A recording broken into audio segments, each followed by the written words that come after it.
Al-Fatihah.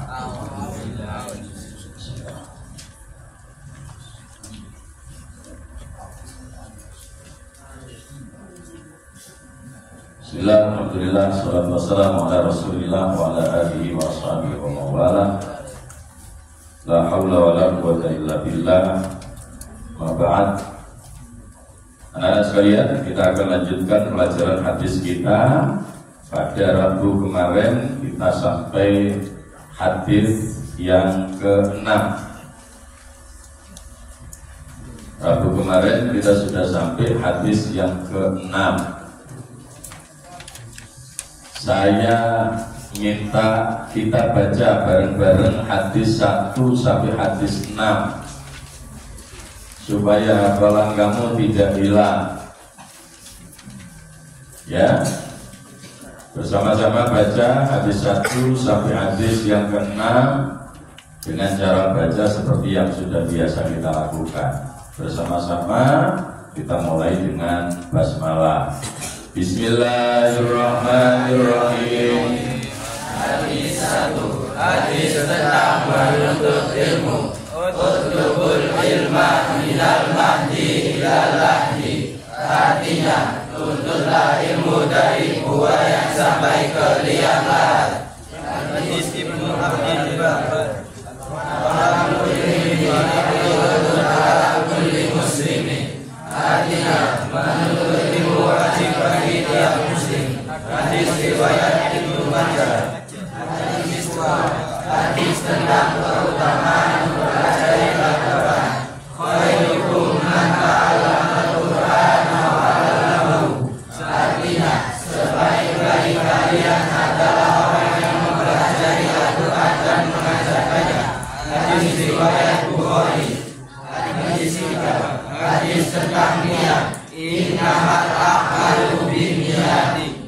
Artinya, sesungguhnya amal itu tergantung niatnya. Hadis riwayat Bukhari dan Muslim.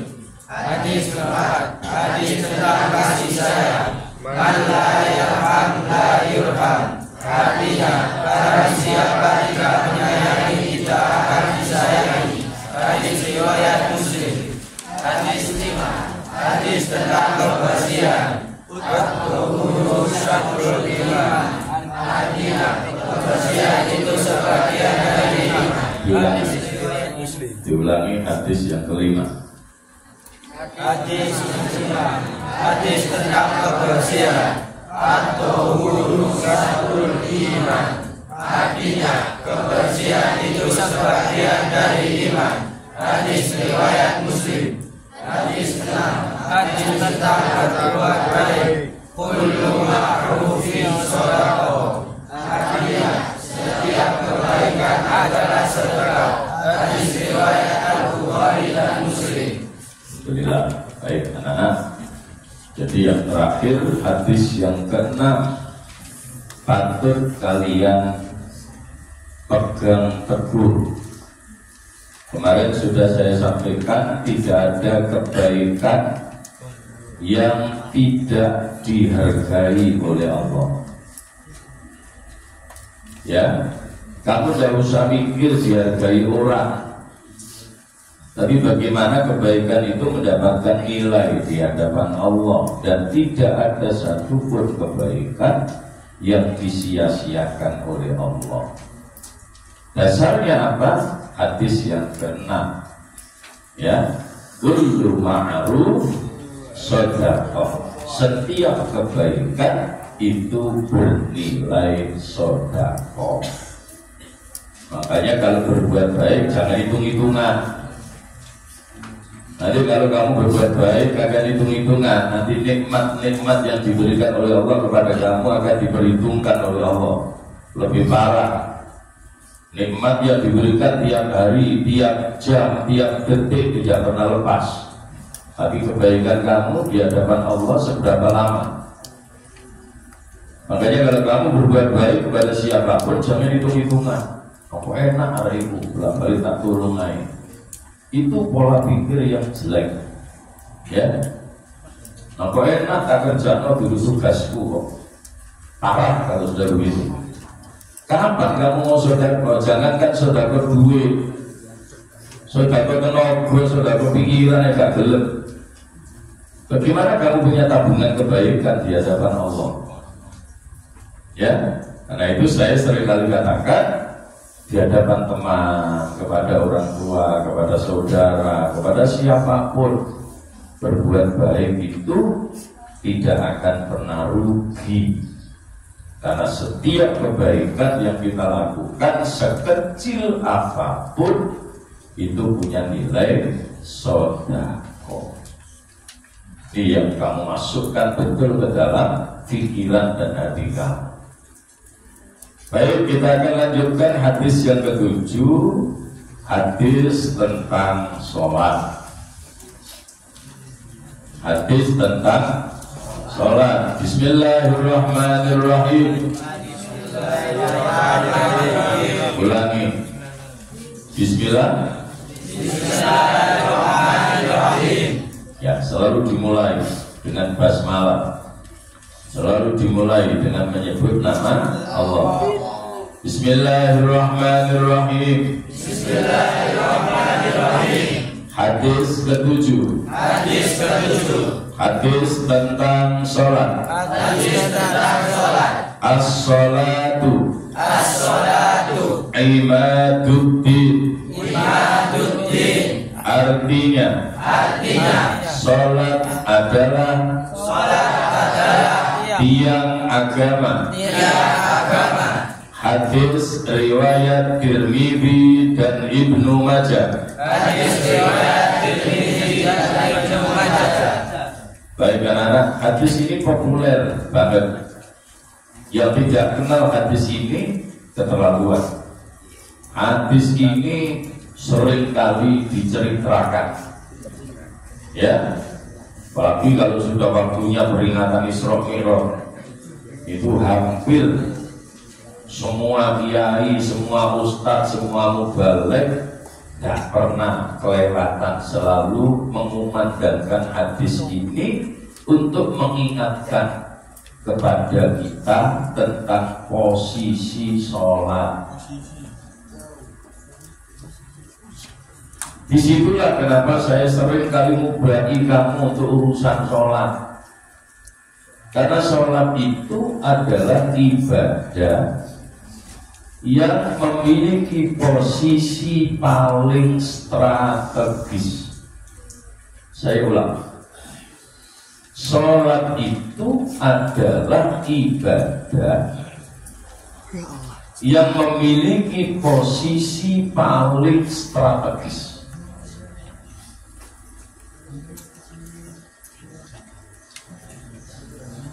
Kenapa disebut sebagai ibadah yang memiliki posisi paling strategis?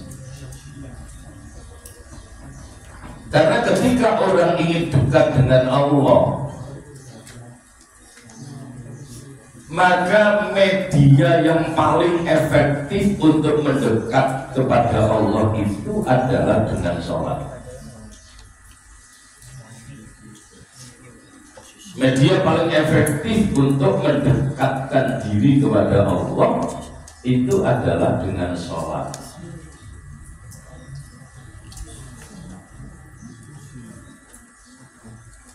Yang kedua,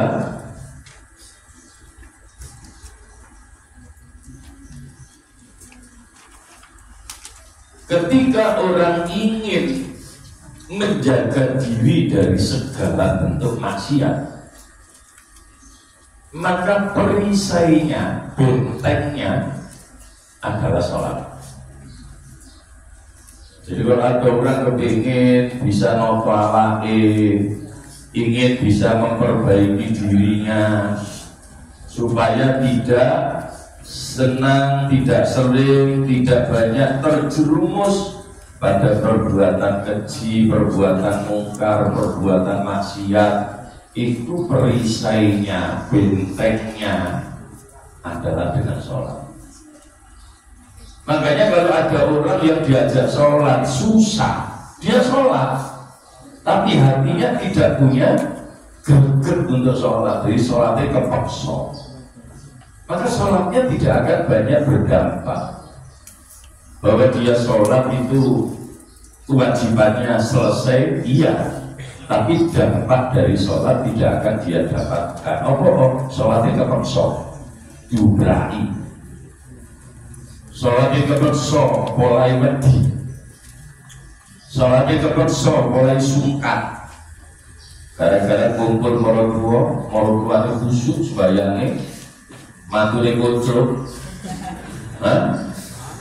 akhirnya timbangan dulu nomor 2, akhirnya pura-pura sholat. Itu ada sholat, tapi tidak dari hatinya. Itu kalau dibilang sholatnya tidak ada gunanya, ya tidak, ya tetap ada gunanya. Kewajibannya kan terlaksana, tapi dampaknya tidak ada. Jadi masih sholat jungkal-jungkal tidak ada dampaknya. Ini semacam baik, mentalnya masih mental jelek, perilakunya masih perilaku jelek, karena sholatnya tidak dilakukan dengan sungguh-sungguh. Padahal Al-Quran dengan tegas menyebut orang yang sholatnya sungguh-sungguh itu tanha anil fahsya wal munkar. Dia akan bisa terjaga dari perbuatan keji, perbuatan mungkar. Mulanya kalau si roda angin aturan-aturan kayaknya sholat ya kata benar. Sholat itu orang senang sekolahan kok, enak sekolahan sholat mulai diubah. Ya, ngomong 14, benar dong ya? Iya. Baik sih benar. Kalau yang ngomong ngomong. Santai andai. Foto-foto kak sholat sama orang jelek jangan saling mencela ya. Harus berubah pelan-pelan. Dimulai dong ya. Mulai. Apa? Ini iklan ini kak guna. Sholat Pak. Jumatan tuh Pak. Kesempatan Pak. Naik ya. Gil. Jalan kari. Terakhir dia cepat gak gelap. Soalnya sih kerja di Rebu. Ya, di Rebu ngejak terakhir Jumatan. Malah pesan Pak sama Pak Jawa. Ya, hati-hati. Perhatikan. Jadi sholat itu kenapa saya katakan tadi? Sholat itu menempati posisi yang paling strategis. Nganggur.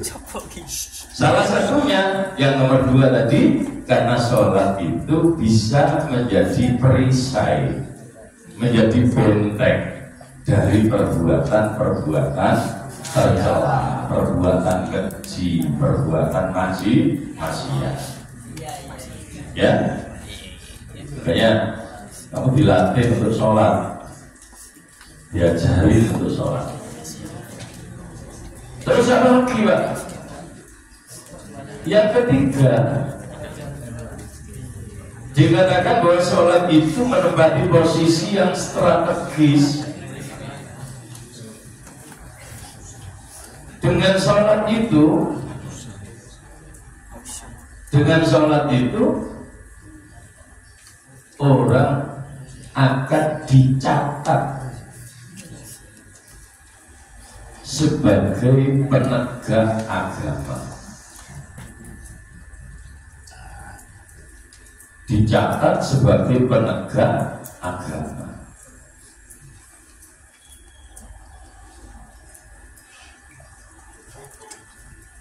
Sehingga hadis ini kemudian ada kelanjutannya. As-sholatu imaduddin. Sholat itu adalah tiang agama. Kelanjutannya apa? Faman aqomaha faqad aqomati. Barang siapa yang menegakkan sholat, maka berarti dia menegakkan agama. Orang yang menegakkan sholat berarti menegakkan agama. Waman tarokaha, dan barang siapa yang meninggalkan sholat, faqad hadamaddin, maka berarti dia telah merubuhkan agama. Resikonya besar karena merobohkan agama. Karena sholat itu tiang agama, maka kita harus tegakkan sholat, tidak boleh doyong. Rumah kalau tiangnya miring, roboh. Orang Islam yang sholatnya miring, maka agamanya roboh. Gimana sholatnya miring itu? Yang tadi saya ceritakan, sholatnya gak kemenang, sholatnya karena terpaksa, sholatnya karena sungkan, sholatnya karena diubah. Saya belum ngomong yang khusyuk. Ya, kenapa? Karena level kamu itu belum bicara tentang kekhusyukan. Yang penting mulai dulu dari niat, semangat bahwa sholat itu kita lakukan karena kesadaran kita butuh untuk sholat. Itu sih, ya, butuh untuk sholat. Sehingga ketika kamu sholat, sholatnya sungguh-sungguh, soal khusyuk disik. Ya, sholatnya sungguh-sungguh, yuk gak guyonan, yuk gak serondolan, yuk gak omong-omongan. Iya. Oh, aku Ustaz bersih dombo saya. Ono kok urip. Ya. Nah, berarti kan. Jadi mulai dari sana dulu menegakkan sholat itu dengan cara apa? Ya sholat itu sudah menang sih. Sholat itu sudah menang. Dimulai dari kesadaran melakukan sholat karena sadar bahwa ini adalah kebutuhan saya sebagai hamba Allah. Karena itu kemudian yang keempat, orang yang sholatnya tidak sungguh-sungguh, orang yang sholatnya tidak sungguh-sungguh,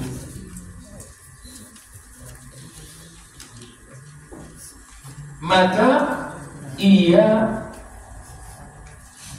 bisa dimasukkan sebagai orang yang mendustakan agama.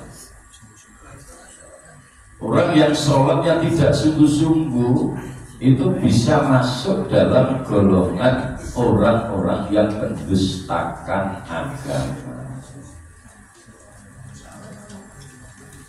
Bagaimana sholat tidak sungguh-sungguh? Ya itu tadi contohnya. Ya, sholatnya guyon, sholatnya males-malesan, bisa ngono, apa itu ngono, ya. Ya, saya kan sudah bilang sesama jelek tidak usah jelek-jelekin, ya. Nanti semakin tambah jelek, ya. Sudah belajar mengoreksi dirinya sendiri, nggak usah nunggu murah, ya. Dia biwi, misalkan itu dingong doai, iya. Karena maknya jadi lungo, ya. Nah, dapat doa berungkar, coba mulai sekarang belajar berlatih untuk sungguh-sungguh dalam sholat. Karena kalau kamu masuk dalam kategori orang yang mendustakan agama, maka kamu pasti akan celaka. Kalau celaka di dunia itu masih bisa diselamatkan. Celaka di dunia masih bisa diselamatkan. Gimana celaka di dunia? Kamu sepeda motor ngebut ketabrak, akhirnya senengannya kok mati, baik. Ya, ketabrak, akhirnya loro, sisa diselamatkan. Ke rumah sakit. Ini mati kok gak boleh ketabrak, akhirnya wis wayahe. Mati, ngono lho, masih gak lapor-lapor nang ngomong loro mati kok. Kemarin itu ada kan orang yang gak ketabrak tapi mati. Dia nyetir motor sendirian, nyetir mobil sendirian, tiba-tiba minggir, berhenti di pinggir jalan tol, mesinnya masih nyala, orangnya mati, di depannya setir. Bayangkan. Jadi kalau sudah mati itu udah ngomong kecelakaan. Gak nyongko ae. Ya, karena mati itu memang takdir. Tawat siri wae. Ya. Mati suri. Apa, Pak? Mati suri jadi.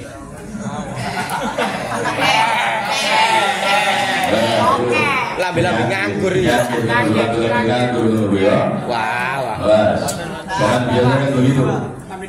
Ya, jangan biasakan begitu. Ya, tidak bagus. Ya. Jadi saya bilang, kalau kamu celakanya di dunia masih mungkin diselamatkan, tapi kalau celakanya di akhirat, kamu semua sudah hafal ayatnya karena kita pelajarannya sudah sering kali diberitahu. Ara'aital ladzi yukadzibu biddin. Siapa orang yang dikategorikan sebagai pendusta agama? Orang yang dikategorikan sebagai pendusta agama itu salah satu cirinya disebut fawailul lil musallin alladzina hum an sholatihim sahun. Terima kasih teman-teman. Bayangkan ayatnya. Ya, celaka. Siapa yang celaka? Orang-orang yang sholat tapi sholatnya nggak sungguh-sungguh. Ya. Jadi model-model itu ruangnya tutur-tuturan nih. Om bayi tiga keterangan isi ngomong wae. Angel itu. Bagaimana hidayah akan turun kalau kamu tidak punya niat untuk tidak siap untuk menerima petunjuk. Ya. Yes. Jadi satu di antara ciri orang yang mendustakan agama, mereka yang sholat tapi sholatnya tidak sungguh, sholatnya lalai. Kalau yang sholat saja kalau tidak sungguh-sungguh bisa masuk kategori mendustakan agama, lalu bagaimana yang tidak mau sholat? Ya, coba bayangkan, sing sholat baik loh sing sholat gak temenan, itu bisa masuk kategori pendusta agama. Apalagi kalau tidak mau sholat. Ya. Kemudian apa lagi? Yang kelima, disebut bahwa sholat itu merupakan ibadah yang memiliki posisi strategis. Itu poin yang kelima, karena sholat itu adalah salah satu pembeda.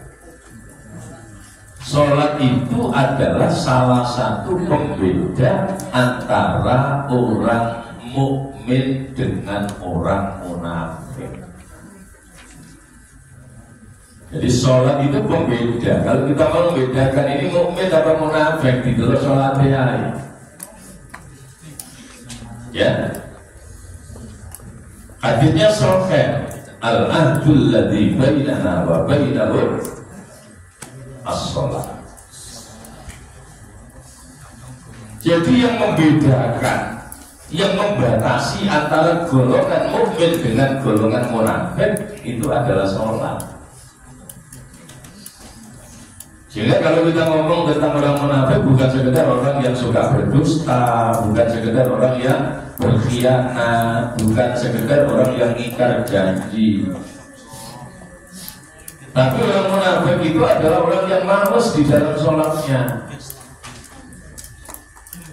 Ayatnya seringkali sudah saya sampaikan kan? Innal munafiqina yukhadi'una Allaha wa huwa khadi'uhum wa idza qamu ila sholati qamu kusala. Orang munafik itu kalau berdiri mau sholat ngadeg alas-alasan. Wis celuk as-sholatu jami'ah silenger ngerai.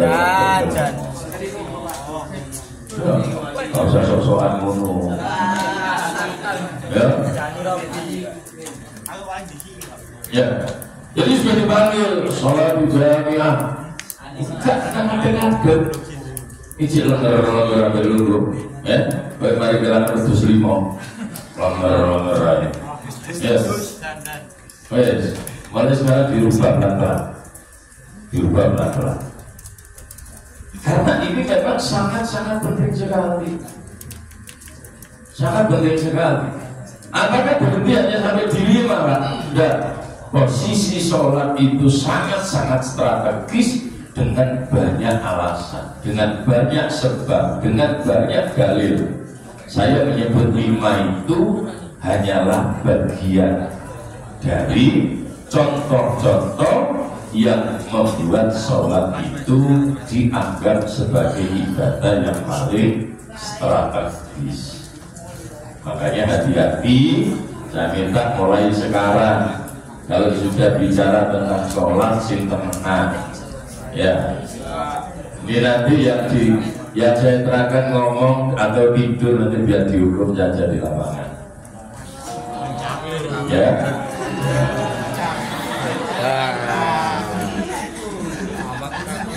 Ya biasakan dari pelajaran temenan imam itu Ini kan jadi imam, Pak. bicara untuk di lapangan saya melihat di sini. Ya bagaimana dorong di BP kan malah seger lah. Sing ngatur-ngatur di BP di sini seger. Bagaimana dorong ya. Wes coba semuanya. Saya minta anak-anak pelajaran ini berharga sekali untuk kita perbaiki ibadah sholat kita khususnya supaya kita tidak terkategori orang-orang yang tidak baik. Baik, nanti kita akan lanjutkan hadis yang ke-8 pada pertemuan hari Rabu yang akan datang. Al-Fatihah.